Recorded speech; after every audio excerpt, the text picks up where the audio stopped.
Егер мен сізге ғаламда қара құрдымнан да жұмбақ нысан бар десемші. Я, мен ұлы аттрактор туралы айтып тұрмын. Оның не екенін сізге қазір түсіндіріп беремін. Дәл қазір біздің құс жолы галактикасы ғарыш кеңістігінде секундына шамамен 600 шақырым жылдамдықпен қозғалып келеді.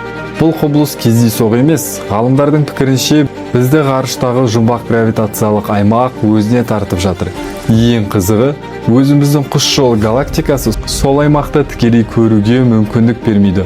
Оның дискісінде жұлдызаралық шаң-тозаң өте көп болғандықтан, ол көрінетін жарықты жұтып қояды. Соның салдарынан ұлы аттрактордың орналасқан аспан бөлігі бізге көрінбей қалады. Қазіргі мәліметтер бойынша ұлы аттрактор бізден шамамен 250 миллион жарық жыл қашықтықта орналасқан. Бұл кәдімгі материя мен қараңғы материя шоғырланған алып гравитациялық аймақ. Оның тартылыс күші соншалықты кеңістік пен уақытты иіп, айналасындағы галактикалардың қозғалысына әсер етеді. Ғалымдардың естуінше, ұлы аттрактор біздің галактикамен бірге 100 мыңнан астам галактикалардың қозғалысына ықпал етеді. Олар шамамен сағатына 2 миллион шақырым жылдамдықпен сол бағытқа қарай қозғалып келеді.